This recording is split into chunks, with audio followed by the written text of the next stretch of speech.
Sa gitna ng kagubatan, mahimbing na natutulog ang hari ng gubat, ang leon.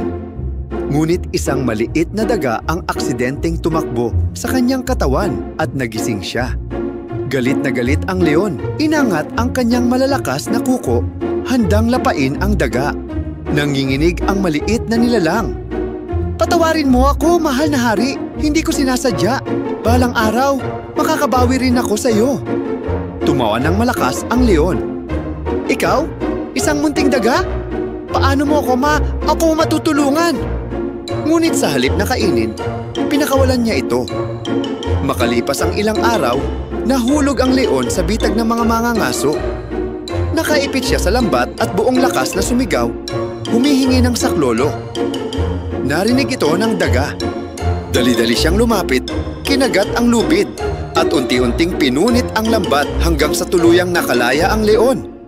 Nagpasalamat ang hari ng gubat. "Hindi ko inakala na isang maliit na daga ang makapagliligtas sa akin." "Salamat kaibigan," ngumiti ang daga at sumagot, "Kahit maliit, may magagawa rin para sa iba."